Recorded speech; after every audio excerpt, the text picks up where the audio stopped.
Okay, Doc. Okay, so as we move into emotional intelligence and self-awareness in leadership, we shift our focus from external leadership behaviors to the internal capacity that sustain effective leadership. At the executive level, technical competence and authority are no longer sufficient predictors of success. What often distinguishes effective leaders from ineffective ones is their ability to understand and manage their emotions, their own and those for others. Emotional intelligence is central to how leaders communicate, decide, and respond under pressure. Executives operate in emotionally charged environments involving conflict, change, and uncertainty. And this topic highlights leadership as deeply human process. It reminds us that leadership effectiveness begins with the leader. Emotional intelligence provides the foundation of trust, influence, and credibility. Because emotional intelligence is commonly understood through core components such as self-awareness, self-regulations, motivations, empathy, and social skills. Among these, self-awareness is the cornerstone. No? Leadership who lacks awareness of their emotions, values, and biases often make decisions that undermine their intentions. At the executive level, under unexamined emotion can distort judgment and damage relationship. Self-aware leaders understand how their mood, behavior, and communication affect others. This awareness allows them to act intentionally rather than react impulsively. Leadership failures are often rooted not in lack of knowledge, but in unmanaged emotion. And this topic emphasizes why emotional intelligence is essential for sustained leadership effectiveness. In supervisory and executive context, emotional intelligence directly affects workplace climate and performance. Leader sets the emotional tone of their organizations through their behavior and presence. A calm, composed leader can stabilize a team during crisis, while an emotionally reactive leader can amplify stress and confusions. Emotional intelligence enables leader to manage conflict constructively rather than avoid or escalate it. It also enhances the leader's ability to motivate and engage others. Employees are more likely to commit to leaders who demonstrate empathy and respect. Thus, emotional intelligence is not a soft skill, but a strategic leadership capability. Self-awareness also plays a critical role in ethical leadership and decision making. Leaders who understand their values and emotional triggers are better equipped to act with integrity under pressure. Executive leaders often face situations involving competing interests and moral ambiguity because emotional intelligence helps leaders pause, reflect, and consider the broader impact of their decisions. It reduces the likelihood of defensiveness, denial, or rationalization. Self-aware leaders are more open to feedback and learning, and this openness strengthens accountability and continuous improvement. Again, emotional intelligence therefore support both ethical judgment and organizational trust. Emotional intelligence underpins leadership, adaptability, and growth. Leaders who are aware of their strengths and limitations can intentionally develop their leadership capacity. Self-awareness allows executives to recognize when they need support, delegation, or different perspective. And this topic encourages to leaders, no, to view emotional intelligence as a skill set that can be developed over time. Leadership, of course, leadership growth requires reflection, feedback, and practice. Emotional intelligence enables leaders to navigate complexity without losing authenticity. As we explore this topic, consider how your emotional awareness shape your leadership presence and impact. With these foundational ideas established, we will now examine emotional intelligence and self-awareness in greater depth.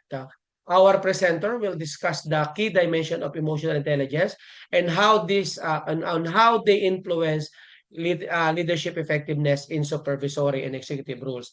And this presentation will help us understand how emotions shape decision-making, relationship, and organizational cultures. With that, I now give the floor to Sir Soko for the presentation on emotional intelligence and self-awareness in leadership. Go ahead. Thank you, Doc. So, good morning, classmates. So, uh, my topic for this morning is all about emotional intelligence and self-awareness in leadership. So, next. before we delve into deep discussion of the topic, we will define the history: emotional intelligence, self-awareness, and leadership.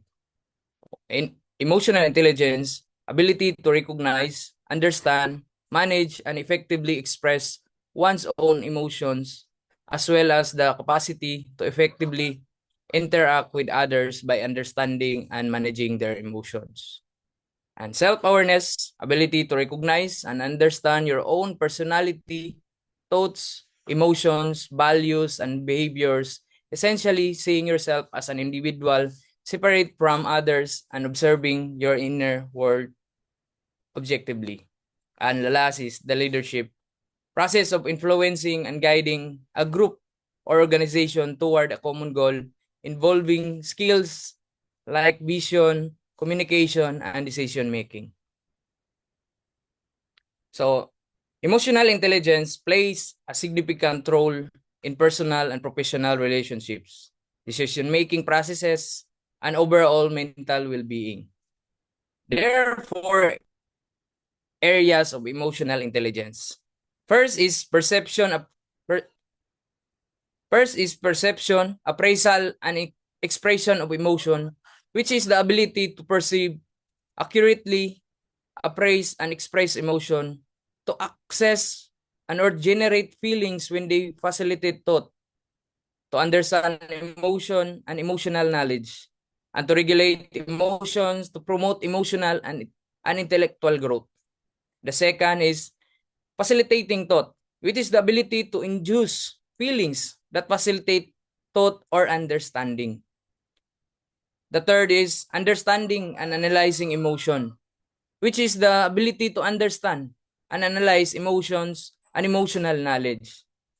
And the last is reflective regulation of emotion, which is the ability to control and monitor emotions and feelings.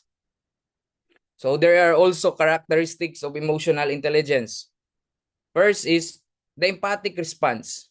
It is actively listening and offering comfort when a friend shares about a loss. Next is self-awareness in stress, breaking tasks into pieces when recognizing anxiety from tight deadlines.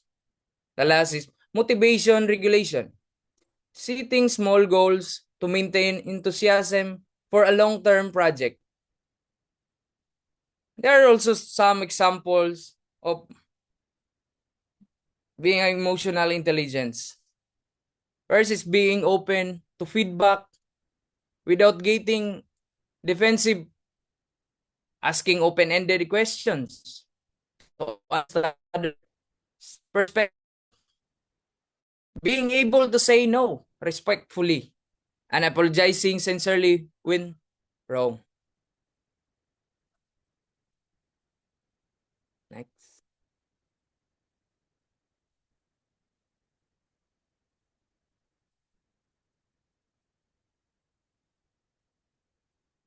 Individuals who can assess their own, others' emotion and adapt their behavior in the environment.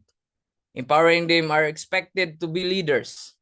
Emotional intelligence includes 5 categories: is self-awareness, self-regulation, motivation, empathy, and social skill.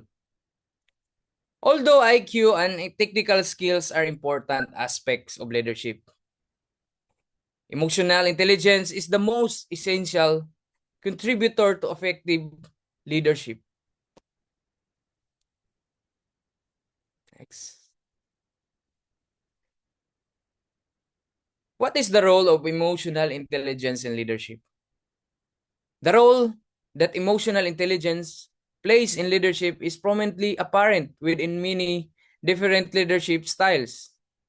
The importance of emotional intelligence is that improves their overall effectiveness and impact. Not only contributes to effective leadership, but also significantly influence the degree to which leadership effectiveness is achieved. What are the challenges of emotional intelligence in leadership? One of the main difficulties in understanding a leader's emotional landscape is the belief that they should separate emotions from leadership. Leaders are often seen as rational beings with emotions viewed as a hindrance. This notion arises when the emotional climate is poor, leading to evasion of vulnerability instead of embracing it. Additionally, there's a misconception that leaders' emotional expressions must be controlled and dimensional, making the emotional climate safe yet bland. Inauthenticity is another significant challenge, as leaders often feel pressure to maintain a strong, unblemished exterior. This perception is appealing because a stable leader offers hope and comfort. However, many leaders struggle with emotional intelligence. They fail to connect with their teams or manage their emotion effectively. Emotionally intelligent leaders recognize and handle their feelings, engaging personally with colleagues. Some high-performing leaders may disguise their insecurities and maladaptive behaviors under terms like honesty or candor, leading to public outbursts that can hinder employee engagement and emotional well-being. Understanding the emotional landscape requires recognizing diverse factors like gender, personality, styles, emotional health, upbringing, and previous experience. Self Next is self-awareness. Self-awareness is the conscious knowledge of one's own characters, feelings, motives, and desires. It is the ability to reflect on oneself and recognize patterns in one's thoughts, behaviors, and emotions. Through self-awareness, individual can understand their strengths, weaknesses, and how they are perceived by others. There are two types of self-awareness. First is internal awareness. Internal awareness is the recognition and understanding of one's internal state, preferences, emotions, and thoughts. And the second types of self-awareness is external self-awareness. It pertains to understanding of how others perceive us in various contexts and situations, helping us to navigate social situations. So also in understanding self-awareness in leadership, we must awareness of emotions. This is about recognizing your own feelings and understanding how they affect your action and decisions. For example, if you're feeling frustrated, being aware of it helps you manage those feelings so they don't negatively impact your team or decision-making process. It's like knowing when you need a moment to calm down before addressing an issue. Next is understanding personal values. Knowing what truly matters to you and how these values influence your leadership style. For instance, if integrity is a core value for you, self-awareness helps ensure that your decision and action reflect this value, which builds trust and respect with your team. Next is self-reflection. Regularly taking time to think about your own actions and decisions. For example, if a project didn't turn out as expected, reflecting on what went wrong and what you could do differently to help you learn and grow. It's like reviewing your performance to make improvements for the near future. The last is insight into personal impact. Understanding how your behavior and decision affect others around you. For instance, if you know your direct communication style can sometimes come off as harsh, being self-aware helps you adjust your approach to be more constructive and supportive which can improve team morale and collaboration. Next. Why self-awareness matters in leadership? So, foundation of mindful leadership. Understand their own strengths, limitation, values, and motivation. Allow leaders to lead with greater intention and integrity. So, when leaders are aware, this is self-awareness, a leader of better decision making.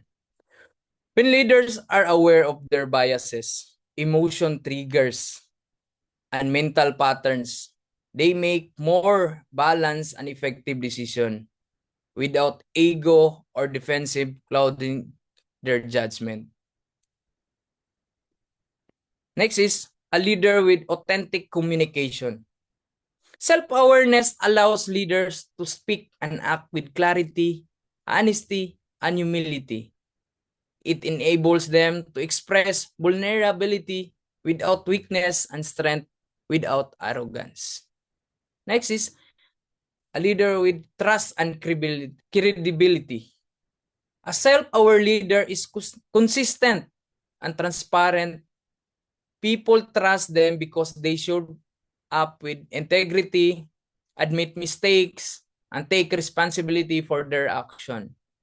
Next is a leader with stronger relationships. Self-awareness enhance a leader is empathy, understanding their own emotions, help them connect with others and manage team dynamics with sensitivity and respect. The last is personal and team growth. Self-aware leaders continuously reflect, learn, and grow. They model that behavior for others, foster a culture of growth, mindset, feedback, and development. So that self-awareness matters in leadership. Without self-awareness, operate on autopilot, reacting to challenges, and making decisions based on habitual responses rather than thoughtful, purposeful reflection and non-judgmental or observation. Next. There are also consequences of lacking self-awareness and leadership. One of it is poor decision making. Leaders who lack self-awareness are more prone to making poor decisions due to unrecognized biases and blind spots. This can result in choices that are not well thought out or that fail to consider all relevant factors, leading to negative outcomes for the organization. Next is ineffective communication. Without self-awareness, communication can become unclear and misaligned with the needs of the team. Leaders may struggle to convey their message effectively or may inadvertently create misunderstandings which can hinder collaboration and productivity. Next is damaged relationships. A lack of self-awareness often leads to strained relationships. Leaders who are unaware of their impact on others may unintentionally create conflict or diminish trust, affecting team morale and overall effectiveness. Next is poor conflict resolution. Leaders are not self-aware, may not recognize their own biases or triggers, leading to bias or ineffective conflict resolution strategies.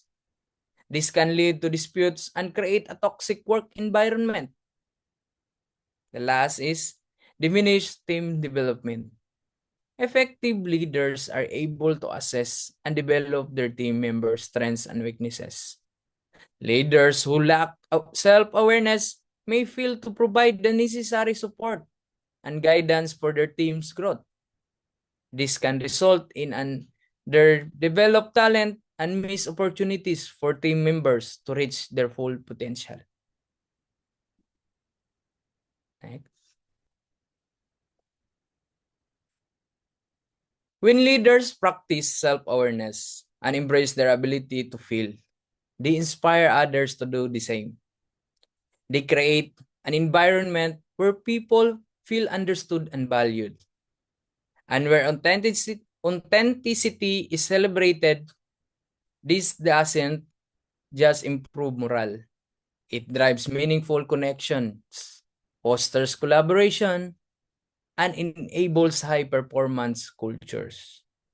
A leader's self-awareness can spark a ripple effect, encouraging the whole team to work with empathy, resilience, and purpose. Next.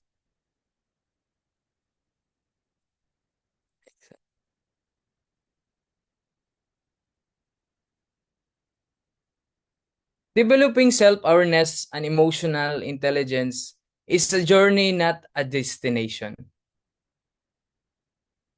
Here are few practices to start cultivating these qualities in your own leadership. First, reflect daily. Set aside a few minutes each day to reflect on your actions, emotions, and decisions. Journaling can be helpful, or simply taking a quiet moment to think about how you feel and responded throughout the day. Second, listen to your emotions. Instead of pushing your feeling aside, try to understand what they're telling you. Are you feeling anxious about a decision? That might mean it doesn't align with your values. Emotion are messengers. Acknowledge them, learn from them, and use them to guide your choices. Next is practice active listening with your team. Being aware of your own emotions is just one side of the coin. Learning to understand others' emotion is equally important.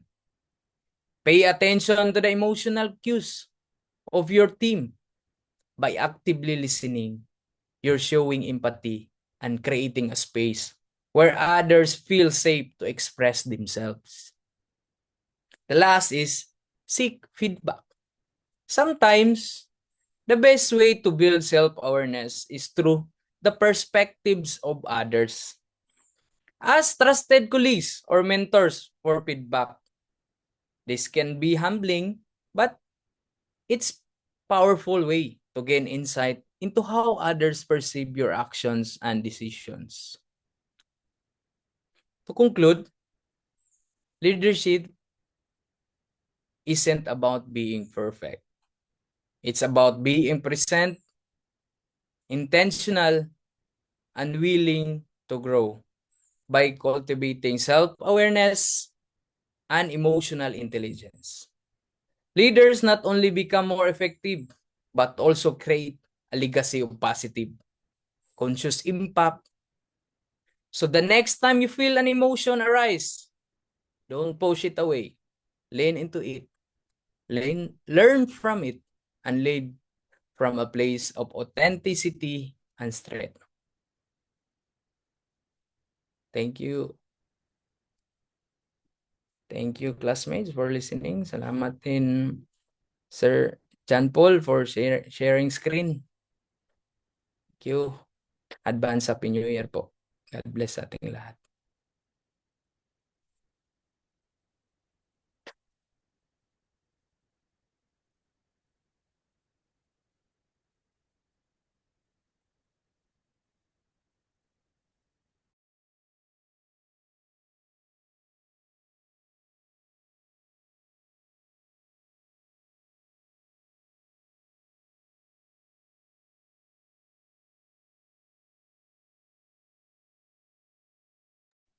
Okay, thank you.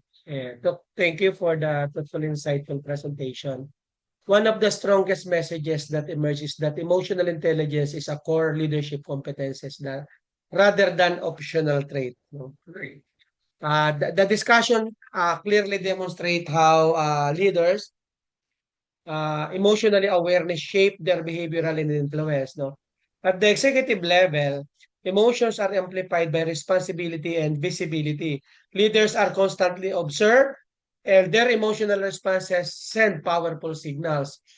The presentation reinforced that leaders' effectiveness deeply connected to emotional self-management. Leaders who understand themselves lead with greater consistency and credibility. The emphasis on self-awareness as the foundation of emotional intelligence was particularly important.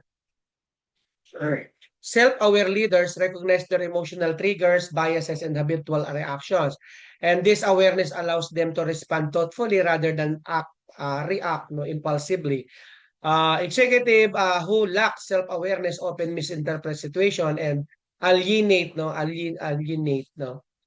stakeholders unintentionally. And the presentation highlighted that self-awareness improves judgment and decisions quality. It also enhances a leader's ability to learn from experience because leadership growth begins with honest self-reflection. Right. Another key insights from the presentation is the role of self-regulation in executive leadership. Leaders are frequently exposed to stress, conflict, and high-stakes decision. Emotional intelligence enables leaders to remain composed under pressure, and this composure stabilizes team and foster confidence. Now, leaders who manage their emotions effectively model professionalism and resilience. And the presentation illustrated how emotional regulation prevents escalation of conflict. And this capability is especially critical in supervisory and crisis situation. Empathy and social awareness were also emphasized as central to effective leadership. Understanding the perspective and emotion of others allows leaders to build trust and collaboration. Executive who demonstrate empathy are better equipped to manage diverse teams. The presentation showed how empathy enhances communication and reduces resistance to change. Leaders who listen actively create psychologically safe environments, and such environments encourage innovation and engagement. Emotional intelligence strengthens relational leadership at all organizational levels. The discussion further highlighted how emotional intelligence influences motivation and performance. Leaders who connect work to purpose inspire commitment beyond compliance. Because emotional intelligence enable leaders to recognize that it motivates individuals and teams. This personalized approach enhance engagement and retention. And the presentation reinforced that motivation is not driven solely by rewards. Emotional connection recognition plays significant roles. Executives who understand this lead more effectively to go through influence rather than authority. Another important takeaway is the link between emotional intelligence and ethical leadership. Self-aware leaders are more likely to act consistently with their values. Emotional intelligence helps leaders navigate ethical dilemmas with clarity and integrity. And the presentation emphasized that unmanaged emotion can compromise ethical judgment. Leaders who pause and reflect make more principled decisions. Emotional intelligence does support accountability and trust, and this is especially critical at the executive level where decisions have wide-reaching consequences. So, emotional intelligence and self-awareness are foundational to effective executive leadership. They shape how leaders think, act, and relate to others. And this topic reinforced the idea that leadership effectiveness begins with internally and manifests externally. Now, as we move forward, emotional intelligence will continue to play a critical role in values-based and authentic leadership. It challenges each of us to examine our emotional habits and leadership presence. Ultimately, emotionally intelligent leaders create healthier, more resilient organizations. Okay, thank you, Presenter.